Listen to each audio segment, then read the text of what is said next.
আজকে শুনবেন রাজকাহিনী গল্প সমগ্রের রানা কুম্ভ নামের গল্পটি। বলে রাখি, রাজকাহিনী গল্প সমগ্রটি ঐতিহাসিক গল্পের কতগুলো সংকলন। এটি লিখেছেন অবনীন্দ্রনাথ ঠাকুর। চলুন তাহলে শুরু করি। রানা মুকুলের দুই খুড়ো ছিলেন, চাচা আর ময়ূর। যদিও দুইজনেই রাজার ছেলে, কিন্তু তাদের মা ছিল কাঠুরের মেয়ে। সেই জন্য রানার চেয়ে তারা মানে খাটো। মেবারের সিংহাসনেও বসার তাদের কোনো উপায় ছিল না, আর সে চেষ্টাও তারা কখনো করেননি। মুকুল তাদের যথেষ্ট জমিজমা দিয়েছিলেন। মুকুলজি তার দুই চাচাকে কেবল রাজসভায় শোভামাত্র এনে রেখে চুপচাপ বসিয়ে রাখতেন। তবে আর কোনো গোলই হতো না। কিন্তু না, তা সে করেনি। একদিন সে দুই খুড়োকে 700 করে সেপাইয়ের সর্দার বানিয়ে দিয়ে যুদ্ধে পাঠিয়ে দিল, এবং মুকুল রানা তখন একটু মজাই দেখতে চাইলেন। খুড়ো দুইজনের কাজের মধ্যে ছিল দিবারাত্রি আফিং খেয়ে ঘুমানো। হঠাৎ সর্দার বোনের লড়াইয়ে যেতে হবে। তারা না জানে কি বিপদেই না পড়বেন। কোথায় থাকবে সেই আফিন, আর কোথায় থাকবে বা তামাক? দুধের পরু, সর, রাবড়ি, মালাই সেসব তো সেখানে পাওয়াই যাবে না। উল্টে বরং মাঠের হিম খেয়ে মরতে হবে। মাদেরিয়ার ভিলদের হাঙ্গামা মেটাতে গিয়ে মুকুল এই তামাশা দুই খুড়োকে নিয়ে শুরু করলেন। অনেক দিন বেশ আমোদেই কাটল। তামাশার সঙ্গে 700 সেপাইয়ের সর্দারের মাসোহারা যতক্ষণ আছে, ততক্ষণ ভাইপোটিকে আমোদ দিতে দুই খুড়োর আপত্তি ছিল না। কিন্তু ঠাট্টা তামাশা ক্রমেই একটু কড়া রকম হতে লাগলো। এমনকি আফিংচি হলেও তামাশার খোঁচার দিক থেকে বন্ধ করে ঝিম দুই খুড়োর পক্ষে অসম্ভব হয়ে উঠছিল। কিন্তু ভাইপোর অনুগ্রহ ছাড়া বেচারাদের পেট চলাবার তো আর অন্য কোনো উপায়ও ছিল না। কাজেই মনের রাগ তাদের মনেই জমা হতে লাগলো, আর কোনো দিন মুখ ফসকে বেরিয়েও আসতে শুরু করলো। এতে মুকুলজির আমোদ যেন আরেকটু বেড়েই গেল, কমলো না। লোককে নিয়ে তামাশা নেওয়ার নেশা লখারানার মতো মুকুলেরও কম ছিল না। একদিন দুই চাচা তাকে স্পষ্ট মুখের উপর শুনিয়ে দিলেন যে বাপের তামাশার ফলে তিনি যে সিংহাসন পেয়েছেন, নিজের তামাশার দোষে সেটা কোন দিন না তাকে হারাতে হয়। চাচার মনের কথা এমন স্পষ্ট শুনেও মুকুলের ফুটল না মুখে হাসি। খুড়োদের খেপিয়ে সে তামাশাই করে চলল। সেদিন বনের মধ্যে একটা গাছ হঠাৎ রাতের মধ্যে রাঙা ফুল এত পরিমাণে ফুটে উঠেছে যে দেখে মনে হচ্ছে গাছে কে যেন আগুন লাগিয়ে দিয়েছে। মুকুল সেই গাছটা দেখিয়ে পাশের একজনকে গাছের নামটা জিজ্ঞাসা করলেন। সে ঘাড় নেড়ে বললে, গাছের খবর আমরা রাখি না রানা সাহেব। মুকুল তার ওই দুই খুড়োর দিকে চাইলেন, বললেন, গাছের নামটা কি আপনারা জানেন চাচা? সাদা কথা, কিন্তু দুই খুড়ো বুঝলেন তাদের মা কাঠুরের মেয়ে, তাই তাদের কাছে নাকি গাছের খবর পাওয়া সম্ভব। এইটে নাকি রানা তাদেরকে ইশারায় জানিয়েছেন। ব্যাপারটা কিন্তু মোটেও সেরকম না। মা যেমনই হোক, সে তো মা। মাকে নিয়ে ঠাট্টা তামাশা কোন ছেলে সইবে? সেই দিনই দুই বুড়ো মুকুলের কাজে ইস্তফা দিলেন এবং সভা ছেড়ে শুকনো মুখে বিদায় নিলেন। রানার দেওয়া সাজসজ্জা, অস্ত্রশস্ত্র, টাকা কড়ি, লোহা লস্কর, হাতি ঘোড়া সব পড়ে রইল। কেবল একটি মা হারা মেয়ে, যাকে রাস্তা থেকে কুড়িয়ে এনে দুই ভাইয়ে আপনাদের সব ভালোবাসা দিয়ে পুষেছিলেন, তাকেই কোলে করে সেপাই সর্দার সবার মাঝখান দিয়ে মাথা নিচু করে চলে গেলেন, একদম বন ছেড়ে। দুই খুড়োর উপর কতটা অন্যায় হয়েছে সেটা মুকুল বুঝলেন। মাপ চেয়ে দুই খুড়োকে ফিরিয়ে আনতে লোকের পর লোক গেল, কিন্তু দুই খুড়ো আর ফিরল না। অনুতাপে মুকুল সারা দিন দুঃখ পেতে থাকলেন। নিতান্ত ভালো মানুষ নিরুপায় দুই খুড়োর শুকনো মুখ তাকে কেবলই ব্যথা দিতে লাগলো। তিনি সন্ধ্যাবেলা শিবির ছেড়ে একা বনের মধ্যে বেড়াতে গেলেন। সর্দারেরা রানার মনের অবস্থা বুঝতে পারল, এবং আজকে কেউ যেতে সাহস করলেন না। সবাই একটু তফাতেই রইল। বনের তলায় আধার ক্রমে ঘনিয়ে এলো, আকাশে আর আলো নেই। এ সময়ে যখন চারিদিকে বিদ্রোহী ভিল, তখন রানাকে আর বনের মধ্যে একা থাকতে দেওয়া উচিত হবে না ভেবে যখন সব সর্দার বনের দিকে এগিয়ে চলেছেন, ঠিক সেই সময় মনে হলো অনেকগুলো শুকনো পাতা মারিয়ে কারা যেন ছুটে পালালো। তারপরে সর্দাররা দেখলে সে রক্তের মতো রাঙা ফুল গাছের তলায় রানা মুকুল পড়ে রয়েছেন। বুকের দুই দিকে দুটো বল্লমের চোট, রক্ত যেন গড়িয়ে গড়িয়ে পড়ছে। রানা সন্ধ্যার মালা জপ করছিলেন। তখনও তার ডান হাতের আগায় সেই মালাটা জড়ানো। রানার মতো রানা ছিলেন মুকুল। মেবারে যে হাহাকার পড়ে গেল। সবাই বলতে লাগলো, এই কাজ আর কারো না, ওই দুই খুঁড়োই। মাদেরিয়ার বনে বিদ্রোহীদের কেউ এসে রানাকে যে মেরে যেতে পারে এটা সবার কাছে অসম্ভব বোধ হলো। পাই গ্রাম থেকে একটু দূরে পাহাড়ের ওপর রাতকোটের কেল্লা, সেইখানে এই গ্রাম। সেই গ্রাম ঘুরে চাচা আর মোর অতি কষ্টে এসে পৌঁছালেন। ওদিকে মুকুলের উপযুক্ত ছেলে রানাকুম্ভ, তার সঙ্গে মারোয়ারের যোধরাও এসে মিলেছেন। গ্রামে গ্রামে পরগানায় পরগানায় তাদের লোক চাচা ময়ূর আর দুই ভাইকে ধরার জন্য ঘুরে বেড়াচ্ছে। পাই গ্রাম চিতর থেকে বহু দূরে। ক ঘর ছুতোর ছামার আর জনকতেক জোরদার কিষান আর বেশিরভাগই গরিব গুরব। চাচা আমারই ময়ূর আর দুইজন সর্দার তাদের মধ্যে এসে ভাঙা কেল্লাটা দখল করে ধুমধাম লাগিয়ে দেওয়াতে প্রথমটা তারা বেশ খুশি হলো। প্রথম প্রথম দু একবার তাদের সবারই পাল পার্বণে কেল্লাতে নিমন্ত্রণ আনাগোনাও হলো, কিন্তু যতই টাকার টানাটানি হতে লাগলো দুই সর্দার যেন হাত গোটাতে থাকলেন। শেষে এমনও দিন এলো যে দুই সর্দারের কথা কেউ আর বড় মুখেই আনতো না। আবার পাহাড়ের ওপর ভাঙা কেল্লার দুই বুড়োর নামে নানান রকম গুজবও রটতে লাগলো। কেউ বললে এদের অনেক টাকা, কেল্লার মধ্যে তারা সেই সব ধন দৌলত এনে পুঁতে রেখেছে। রোজ রাত 3টে পাহাড়ের একটা কে যেন লণ্ঠন নিয়ে স্বচক্ষে দেখেছে। আবার কেউ বা বললে দুই সর্দার কেল্লার মধ্যকার একটা সুড়ঙ্গ দিয়ে দিল্লি যাওয়া আসা করে। নবাবও মাঝে মাঝে কেল্লায় এসে নাচ তামাশা খাওয়া দাওয়া করে। তার ভাই একদিন হাট সেরে ফেরার সময় নাকি সারঙ্গীর আওয়াজ পেয়েছে, মেয়ে মানুষের গান স্পষ্ট শুনেছে। একজন কামার কবে কেল্লায় দুই একটা মোর্চে ধরা দরজার খিল মেরামত করে এসেছিল, সে বলল সে নাকি সৎচক্ষে দেখেছে দুই বুড়োতে আগুনের উপরে লোহার কড়া চাপিয়ে মুঠো মুঠো লোহা চুর করে ফেলছে, আর সেগুলো নাকি সোনা হয়ে উতলে উতলে পড়ছে। কড়াখানা কিন্তু মানুষের টাটকা রক্তে ভরা। দুটো কালো বাঘ সেই কড়াখানার চারিদিকে কেবলই মাটি শুকে শুকে ঘুরছে। রাতকোটের কেল্লা ক্রমে নানা আজগুবি ভয়ঙ্কর কাণ্ডের আর ভয়ের আর তরাসের জায়গা বলে রটে গেল চারিদিকে। ভয়ে সেদিক দিয়ে কোনো লোক আনাগোনাই করতো না। দিন দুপুরেও যেন তারা বাঘের গর্জন শুনতে পেত সেখান থেকে। আর সন্ধ্যায় সময়ে তারা দেখতে থাকে যেন কারা ঘোড়ার পিঠে থলে বোঝাই করে টাকা নিয়ে চলছে ঝমঝম ঝমঝম শব্দ করতে করতে। দুই সর্দার 2 মাসে একবার হাটে নেমে আসতেন। কাপড় চোপড় আটা গম একটা ঘোড়ার পিঠে বোঝাই করে আবার পাহাড়ের ওপর কেল্লায় উঠে যেতেন। কিন্তু এই ঘটনা নিয়ে সারা গ্রাম হপ্তাখানেক ধরে সরগম থাকতো। সে নানা কথা, আটাওয়ালা দুই বুড়োকে আটা বেচে টাকার বদলে মোহর পেয়েছে নাকি, ঘি 10 সের তার দাম কতই বা। কিন্তু বুড়োদের ঘি বেচার পর দিনই গোয়ালার স্ত্রীর গলায় হঠাৎ রূপোর হাসুলিটা দেখা যায় কেন? আর ওই যে সে কাপড়ের মহাজন, তার দোকান থেকে দুটো বুড়ো কেন যে এত শাড়ি কিনে সেটা তো প্রকাশই হচ্ছে না। সে কেবলই মহাজনটাই জানে। মহাজনটা রীতিমতো কিছু মেরেছে নাকি? এদিকে গ্রামের ঘরে ঘরে এই চর্চা, ওদিকে পাহাড়ের উপরে দুই বুড়োতে সেই কুড়ানো মেয়েকে তাদের সব ভালোবাসা দিয়ে আদর যত্ন করে মানুষ করছে। মেয়েটি তো তাদের প্রাণ।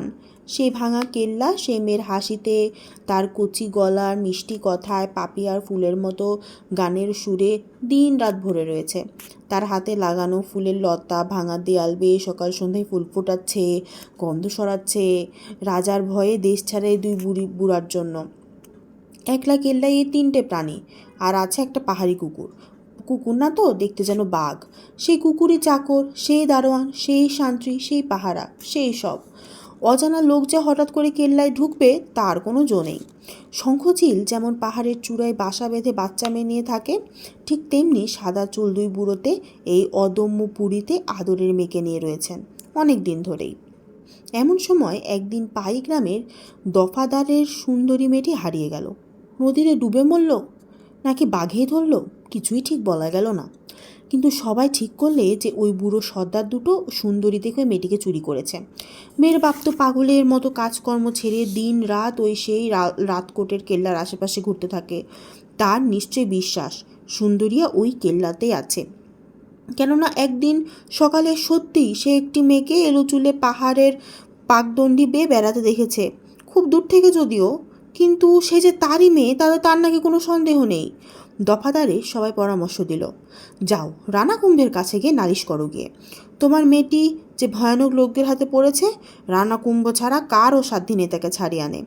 বুড়ো দফাদার চলল, মূর্ছে ধরা তলোয়ার তার কোমরে, আর নিজের চেয়ে একটু বড় এক ঘোড়ার পিঠে সরোয়ার হয়ে একা একা চিতরের দফাদার চলল। রাতকোট থেকে চিতর কত দিন রাতের পথ কে জানে, কিন্তু দফাদার চলা থামায় না, সে চলে। মেয়ের শোকে পাগলের মতো হয়ে গেছে তো, আর ফিরে ফিরে রাতকোটের কেল্লার দিকে তলোয়ার উঁচিয়ে গালি দেয়। এমন সময় পথের মধ্যে 3 ঘোড়সওয়ারের সঙ্গে দেখা। কথায় কথায় দফাদারের মুখে মেয়ে চুরির খবর শুনে 3জনেই বললেন, চলো দফাদার সাহেব, এই জন্য রানার কাছে যেতে হবে না, আমরাই তোমার মেয়েকে উদ্ধার করে 2 বুড়োর দফা রফা করে দিচ্ছি। শুনে দফাদার ঘাড় নেড়ে বলল, চেনো না সেই বুড়োকে, তাই এমন কথা বলছো। মানুষের অগম্য স্থানে থাকে গো তারা, যদি কেউ সেই কেল্লা মারাতে পারে তো সে কেবল রানা কুম্ভ। পাহাড় বেয়ে সেখানে উঠতে হবে, রাস্তা নেই। বনে জঙ্গলে দিনে দিনে দুপুরে বাঘ হাঁকে গো, কেউ সেখানে যেতে পারে না, আর গেলেও ফিরতে পারে না। এমনই ভয়ানক পাহাড়ের চূড়োয় রাতকোটের কেল্লা, আর তারই মধ্যে রাক্ষসের মতোই ভয়ানক 2 বুড়ো। বলেই দফাদার হাউমাউ করে মেয়ের জন্য হঠাৎই কাঁদতে শুরু করে। 3 সেপাইয়ের মধ্যে যে ছোট সেপাই সে বললে, আরে ভয় নেই, আমরা ঠিক সেখানে যাব, চলে এসো তো। ছোট সেপাইয়ের কথা শুনে দফাদার একটু চটেই যায়, তারপর বলে, আমার কথা বিশ্বাস হলো না আমার কথা, আমি বলছি তো সেখানে যাওয়ার কোনো রাস্তা নেই। ছোট সেপাই আর কেউ নয়, রানা কুম্ভ নিজে। চাচা আর ময়ূরকে সন্ধান করে শাস্তি দিতে চলেছেন। দফাদারের কথায় রানা হেসে বলল, কেউ যদি কেল্লায় উঠতেই না পারে, তবে বুড়ো দুটো তোমার মেয়েকে নিয়ে সেখানে গেল কীভাবে শুনি? রাস্তা তো নিশ্চয়ই আছে। দফাদার আরও রেগে বলল, ওহে ছোকরা, রাস্তা থাকলে কি আর আমি সেখানে না উঠে এদিকে আসি? নিজেই গিয়ে বদমাস তোর মাথা কেটে নিতাম না আমি? বলেই বুড়ো আবার কাঁদতে লাগে। 3 সেপাই তাকে ঠান্ডা করে পাইগ্রামে ফিরে আনেন। গায়ের মধ্যে সামান্য সেপাই বেশে দফাদারের সঙ্গে রানাকুম্ভ যখন উপস্থিত হলেন, তখন সন্ধে উতরে গেছে। আকাশে কালো মেঘ জমে ঝড় বৃষ্টির উপক্রম। গায়ে এসে রানা খবর পেলেন, কেল্লার ওপরে বুড়ো দুটো যে আছেন তারা হচ্ছেন তার বাপের খুড়ো চাচা আর ময়ূর। রাগে কুম্ভ লাল হয়ে উঠলেন, তারপর বললেন, চলো, আর দেরি নয়, এখনই দুটো পাপাত্তার উচিত শাস্তি দেব। রানা কেল্লার মুখে ঘোড়া ছোটালেন, দেখে সঙ্গে সেপাই দুটাও চলল পিছে। দফাদার অন্ধকারে খানিক ওদের দিকে হা করে চেয়ে থাকেন, তারপর বলেন, পাগল পাগল বলে ঘাড় নাড়তে নাড়তে নিজের বাসায় গিয়ে খিল দেয়। শো শো করে ঝড় বইতে লাগে, আর হঠাৎই বৃষ্টি নামতে থাকে। একবার বিদ্যুৎও চমকাচ্ছে। তারই আলোয় দেখা যাচ্ছে পাহাড়ের ওপর রাতকোটের কেল্লা কালো অন্ধকারে একটা ঢেউ যেন আকাশ জুড়ে স্থির হয়ে আছে। ভিজে মাটিতে 3টা ঘোড়ার পায়ের ছপ ছপ শব্দ হতে থাকে। রানা বললেন, ঘোড়া এখানে ছেড়ে পায়ে হেঁটে চলো, যাই সবাই। বনের মাঝে ঘোড়া বেঁধে 3 সেপাই পাহাড়ে চড়তে শুরু করে। এদিকে পাহাড়ের ওপর ভাঙা কেল্লায় 2টি বুড়ো তাদের সেই কুড়ানো মেয়ে একটি পিদিমের একটু আলুখানি মস্ত একখানা অন্ধকারের মধ্যে বসে গল্প করছেন। আর কেল্লার ফটকে সিংহের মতো কটা চুল আর প্রকাণ্ড শিকারি কুকুর হিঙ্গুলিয়া। ভাঙা দরজার চৌকাঠে মস্ত থাবা দুটো পেতে মুখটি বাড়িয়ে 2 কান খাড়া করে বাইরের দিকে চেয়ে আছে, কেউ আসছে কিনা দেখছে। ভিজে বাতাসে শিকারি কুকুরের কাছে রাত ফোটা একটা বনফুলের গন্ধ ভেসে এলো। তারপরেই কাদের যেন পায়ের তলায় বনের কুটো কাটা ভাঙার একটুখানি শব্দ হলো। কুকুর গা ঝাড়া দিয়ে উঠে আস্তে আস্তে বার হলো জঙ্গলের পথে। বনের মধ্যে ভিজে পাহাড়ের তাতো উঠেছে। অন্ধকারে 2-4টি জোনাকি পোকা লণ্ঠন জ্বালিয়ে কি যেন খুঁজে বেড়াচ্ছে। কুকুর পাহাড়ের পাকদণ্ডির ধারে চুপটি করে গিয়ে দাঁড়ায়। রাতের বেলায় অজানা কাদের পায়ের শব্দ শুনে শিকারি কুকুরের চোখ দুটো যেন জ্বলছে। কুকুর সজাগ হয়ে বসে আছে। যারা পাহাড়ে উঠছে তারাও অবশ্য কম সজাগ না। পাকা শিকারি, পাকা যোদ্ধা রানাকুম্ভ, তার চরণ, তার মারোয়ারের যোধরাও। জানোয়ারের চোখ জ্বলছে কোন ঝোপের আড়ালে, সেটা এটা জোনাকির আলো বলে ভুল করবে না। রানার হাতের ছুরি সাঁ করে গিয়ে বিঁধল হিঙ্গুলিয়ার বিশ্বাসী কুকুরের বুকে। প্রাণটি ধুক ধুক করছে শিকঠেকার সেখানে। শিকারির ছুরিতে কেল্লার কেবল একটি মাত্র রক্ষক, 2টি বুড়ো এবং কচিমের একমাত্র বন্ধু আর বিপদের সহায় সেই সিংহের মতো হিঙ্গুলিয়া মরে গেল। একটিবার কাতর স্বরে ডাক দিল, সে যেন বলে গেল সাবধান। ঝড়ের বাতাসে সেই ডাক যেন স্তব্ধ হয়ে গেল। রানার বড় স্ফূর্তি হয়েছিল যে তিনি এই কেল্লা নেওয়ার মুখে একটি মস্ত সিংহ শিকার করলেন। সঙ্গীরাও বললেন, রানা এ বড় সুলক্ষণ। কিন্তু সেই ডাক যখন অন্ধকার চিরে পাহাড়ের চূড়োয় কেল্লার দিকে গিয়ে একটা কান্নার মতো হয়ে গেল, তখন সবার মুখ চুন হয়ে গেল। দেখলেন একটা কুকুর পড়ে আছে। তিনজন আস্তে আস্তে আবার চললেন। কারো মনে আর উৎসাহ রইল না। এদিকে সেই আধার ঘরের পিদিম বাতাসে যেন নিভু করছে। তাকে ঘিরে তিনটি প্রাণী। বুড়ো চাচা গল্প করছেন, ছোট ভাই আর এক বুড়ো ছেঁড়া কাঁথায় বসে ঝিমোচ্ছেন, আর একটি মেয়ে অবাক হয়ে তাদের কথা শুনছে। আমরা দুই ভাই তখন খুব ছোট। আমি চলতে শিখেছি, আর ও তখন মায়ের কোলে কোলেই ফেরে। মা আমার হাত ধরে চললেন, এইটুকু ওকে বুকে করে। গায়ে সবাই বলতে লাগলো, তুই কাঠুরের মেয়ে, কবে রানা খেত সিং তোকে বিয়ে করেছে তা কি তার মনে আছে? মিছে চিতরে যাওয়া।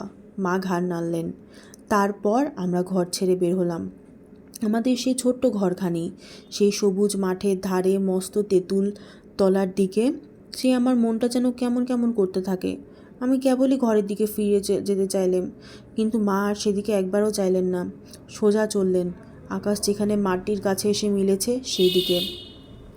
সন্ধে হলে পথের ধারে, কোনো দিন গাছতলায়, কোনো দিন খোলা মাঠে মা আমাদের নিয়ে রাত কাটালো। সকালে আবার চলতে শুরু করলো। দুপুরে কোনো দিন কোনো গায়ে আসি, যা ভিক্ষে পায় তাই খায়। কোনো দিন কিছু পায় খায়, কোনো দিন কিছু পায় না, খায়ও না। এভাবে মা আমাদের নিয়ে চলেছেন চিতরের রানার দুঃখিনী কাঠুরের আড়ি। কত কাল পথে পথে যে কাটলো তার ঠিক নেই। সারা বর্ষা চলে গেল, ভিজতে ভিজতে পথে চলতে হলো। শীত এলো, মাঠের দুরন্ত বাতাস রাতের বেলায় গায়ে যেন বরফ ঢেলে দিত। ছেঁড়া কাঁথায় আমাদের জড়িয়ে মা সারা রাত কাঁদতেন আর জাগতেন। আমাদের দুঃখিনী মা, রানীমা। আমি একদিন বলতেন, মা ঘরে চলো। মা বলতেন, বাবাই একটু গেলেই ঘর পাবো। আমি সামনের দিকে চেয়ে দেখতাম, দূরে কেবল ঝাপসা পাহাড়ের ঠান্ডা নীল ঢেউ। মা সেই নীলের দিকে তাকিয়েই চলতেন, আর একবার তার চোখ দিয়ে ঝরঝর করে জল পড়ত। এমনই সে কত দিন, কত দূর চলে। একদিন আকাশে আজকের মতো বাদল লাগলো, বাতাস হলো, বিদ্যুৎ চমকালো। মেঘের ছায়া পড়ে সামনের পাহাড় সেদিন যেন কালো হয়ে এগিয়ে এলো। মনে হলো সেটা আমাদের দিকে এগিয়ে আসছে। মা আমার পথের ধারে চুপটি করে ঘুমিয়েছিলেন। আমি তাকে জাগিয়ে দিলাম, বললাম, মা দেখো পাহাড়ের ওপর কত বাড়ি। মা একবার চোখ মেলে দেখলেন, তারপর বললেন, ওই যে আমার ঘর। তারপর আস্তে আস্তে আমায় বুকের কাছে টেনে নিয়ে একটা সোনার হার আমার গলায় ঝুলিয়ে দিলেন। বললেন, রানাকে এটি দেখাস বাবা, তিনি তোদের ঘরে ডেকে নেবেন। বুড়ো চাচার চোখ জলে ভরে উঠল। মেয়েটি বলল, তারপর কি হলো? কারো মুখে কথা নেই। অনেকক্ষণ পরে চাচা উত্তর দিলেন, তারপর আর কি, রাজার রাজা যিনি, তিনি আমার দুঃখিনী মাকে ডেকে নিলেন নিজের ঘরে। আর তোমাদের? মেয়েটি শুধায়। চাচা আস্তে আস্তে বলে, আমরা গেলাম রানার সাথে দেখা করতে। সেখানে কত কাল কাটালাম, সুখে দুঃখে দুই ভাই একেলা। কত বড় রাজপ্রাসাদ, সেখানে মাকে আর কোথায় খুঁজে পাবো। দুজনে একলা থাকি আর মায়ের জন্যে কাঁদি। মেয়েটি ভারী ব্যস্ত হয়ে শুধালো, রানার ঘরে মাকে পেলে না? চাচা ঘাড় নাড়লেন, বললেন, না। কোথায় যে গেলেন মা, তা জানবো কীভাবে? সে অনেক দিন পরে, দুই ভাই বড় হয়েছি। তখন একদিন সকালে উঠে রাজসভায় যাব, সেই সময় দেখলাম পথের ধারে মা আমাদের এইটুকু একটা কচি মেয়ে হয়ে একলাটি দাঁড়িয়ে আছে। ঘরে যাব বলে কাঁদছে। আমরা সেই অনেক দিনের হারানো মাকে সেদিন ফিরে পেলাম। কোলে করে নিয়ে ঘোড়া হাঁকে পাহাড়ে এসে উপস্থিত হলাম। মেয়েটি তখন আবার শুধাই, রানা আবার কাঠকুড়ুনি রানীকে কেড়ে নিতে এলেন না? চাচা ময়ূর দুজনেই বলে উঠলেন, খুঁজে পেলে তো রানা। আমরা এমন জায়গায় মাকে লুকিয়ে রেখেছি, রানার কি সাধ্যি সেখান থেকে আমার মাকে খুঁজে বার করে? গল্প শুনতে শুনতেই মেয়েটি ঘুমিয়ে পড়ে। সে চাচার কোলে মাথা রেখে বলল, আমাকে একদিন তোমার মাকে দেখাবে? চাচা আস্তে আস্তে মেয়েটির মাথায় হাত বুলিয়ে দিলেন, তারপর বললেন, আর একটু বড় হও। তারপরে সেই নিরালা ঘরে যে পিদিম জ্বলিয়ে মা মা যেখানে একলা বসে আছেন সেখানে আমরা সবাই মিলে চুপি চুপি চলে যাব। মেয়েটি ঘুমের ঘোরে দরজার দিকে চেয়ে বলল, হিঙ্গুলিয়া। চাচার ভাই আফিমের জোকে মাথা নেড়ে বললেন, হ্যাঁ হ্যাঁ, তাকেও তো সঙ্গে নিব। যারা গল্প বলছিল আর যারা সবাই শুনছিল সবাই আস্তে আস্তে ঘুমিয়ে পড়ল। জেগে রইল কেবল একটি পিদিমের আলো। অন্ধকারের মাঝে যেন কোষ্ঠী পাথর ঘষা একটুখানি সোনালি রং। আর কোন সময় ঝড় বাতাসে যে সেটা বন্ধ হয়ে গেল কেউ জানে না। কখন রানা কুম্ভ তলোয়ার খুলে ঘরে ঢুকেছেন। হঠাৎ একটা মেঘের গর্জনের সঙ্গে কড়কড় করে বাজ পড়ে। তিনজনে চমকে উঠে দেখেন তিনখানা খোলা তলোয়ার মাথার ওপরে ঝকঝক করছে। রানা কুম্ভ বললেন, ওঠো। দুই বুড়োতে উঠে দাঁড়ালেন মেয়েটির হাত ধরে। কুম্ভ গম্ভীর হয়ে বললেন, রানাকে খুন করেছ, রাজপুতের মেয়েকে চুরি করে নিয়ে পালিয়েছ, এর শাস্তি তোমাদের পেতেই হবে। চাচা অবাক হয়ে বললেন, রানাকে? ময়ূর আস্তে আস্তে বললেন, মুকুলজিকে? কুম্ভ বললেন, হ্যাঁ, তারই খুনের শাস্তি, এই নাও। দুখানা তলোয়ার একই সঙ্গে বুড়োর মাথায় পড়ল। দুই বুড়োরই মাথায় পড়ল। মেয়েটি মা বলে একবার ডেকে অজ্ঞান হয়ে গেল। ঝড়ের বাতাস কোথা থেকে এসে ঘরের পিদিম নিভিয়ে দিল। কুম্ভ জানলেন তার বাপের খুনের শাস্তি দিলেন। রাজস্থানের সবাই জানলে তাই। কেবল খেতসিংহের কাঠকুড়নি রানীর দুই ছেলে যাদের মাথা কেটে গেল তারাই কেবল জানলেন না কেন রানা তাদের শাস্তি দিলেন। আর সেই মেয়েটিও জানল না দফাদারের ঘরে রাতারাতি কারাই তাকে রেখানে রেখে গেল। আর কেনই বা সকালে গাঁয়ের লোক তাকে নিয়ে বলাবলি করল, এ তো সে নয়, এ তো সে নয়। এমনই নানা কথা কয়ে সবাই মিলে সন্ধ্যাবেলা গাঁয়ের বাইরে মাঠের ধারে কেন যে তাকে একা বসিয়ে সবাই যে যার ঘরে চলে গেল। আর কেনই বা সারা রাত চাচা হিঙ্গুলিয়া হিঙ্গুলিয়া বলে কেঁদে কেঁদে ডাকলেও কেউ সাড়া দিল না।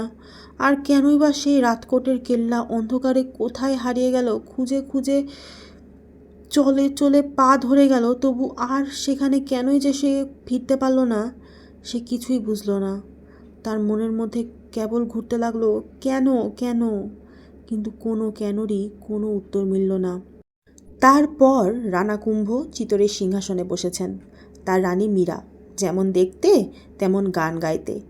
রাতিয়া রানার মেয়ে মীরা। তার গান শুনে রূপ দেখে রানা কুম্ভ তাকে বিয়ে করলেন।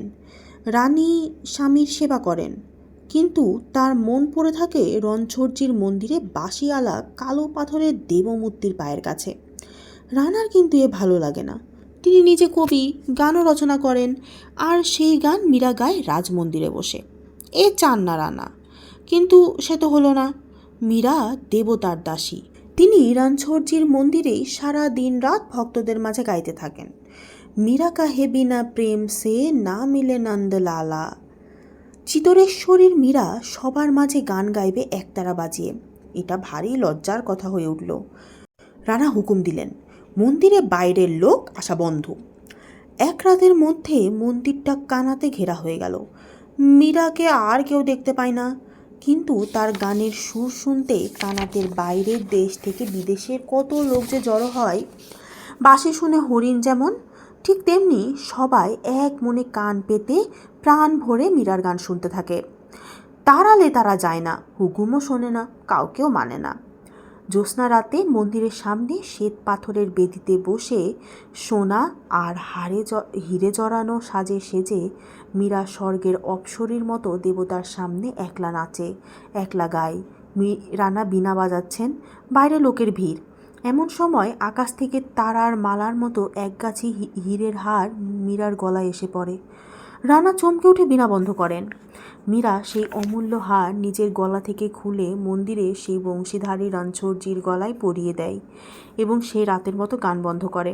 হার যে কে দিল তার আর খোঁজ হয় না, কিন্তু এই কথা দেশে দেশে রটে যায়। কেউ বলে দিল্লির বাদশা দিয়ে গেছেন, কেউ বলে কে এক উদাসীন, কেউ বা আরও কত কি বলে। কিন্তু মীরা অমূল্য হার রানাকে না দিয়ে যে রণছড়জিকে নিবেদন করেছেন তাতেই সবাই বেশ খুশি হয়। ভক্তেরা মীরার জয় জয়কার করে। কিন্তু রানা কুম্ভ একটু চটলেন।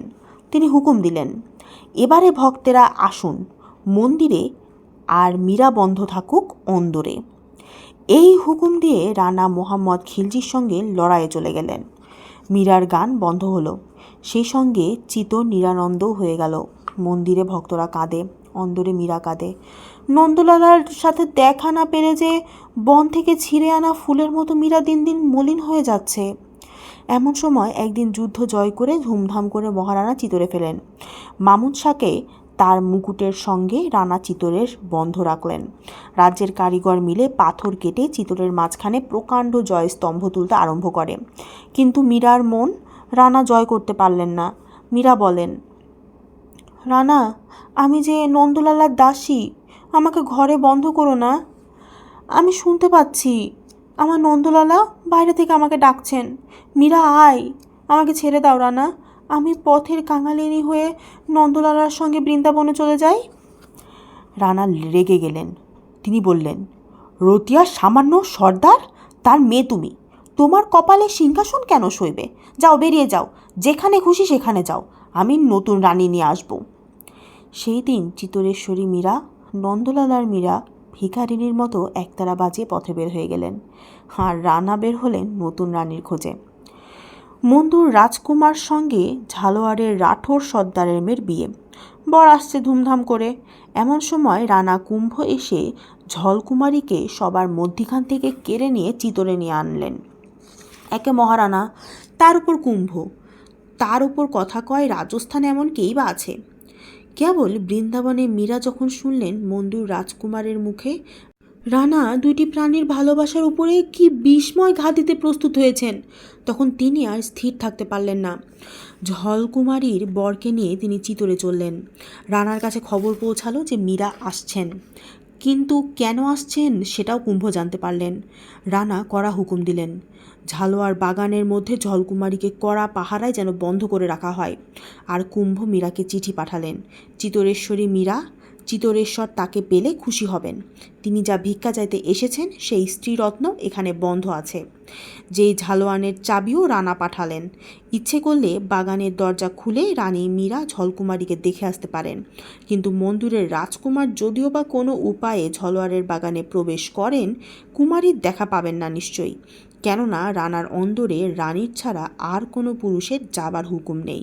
যদি যায় তবে মাথা যেন বাইরে রেখে যায়, এটা জানার কথা।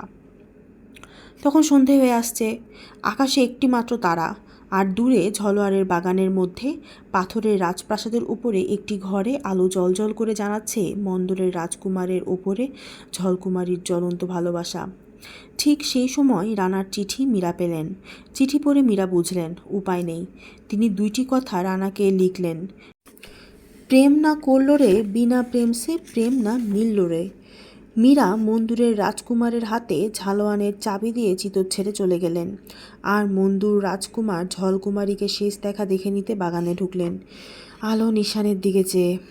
সে রাতকোটের কেল্লায় অন্ধকার রাতে দুটি বুড়ো আর একটি কচিমের ভালোবাসার প্রদীপ যেমন হঠাৎ করে নিভে গিয়েছিল, আজও আবার তেমনি করে রানা কুম্ভ নিজের অন্দরে ঝলকুমারীর ভালোবাসার প্রদীপটিকে তলোয়ারের চোটে নিভিয়ে দিলেন এবং তারপর সকালে এসে রাজসভায় বসলেন। কারিগর এসে জোর হাতে বললেন, মহারানার কীর্তিস্তম্ভ শেষ হয়েছে। স্তম্ভের নাম কি জানতে চাই, পাথরে যে খোদাই করতে হবে। কুম্ভরানা খানিক ভেবে বললেন, লেখকে যাও, কুম্ভশ্যাম। রাজকাহিনী গল্প সংকলনটির মধ্যে যতগুলো গল্প ছিল আমার সবচেয়ে বেশি এটা ভালো লাগছে।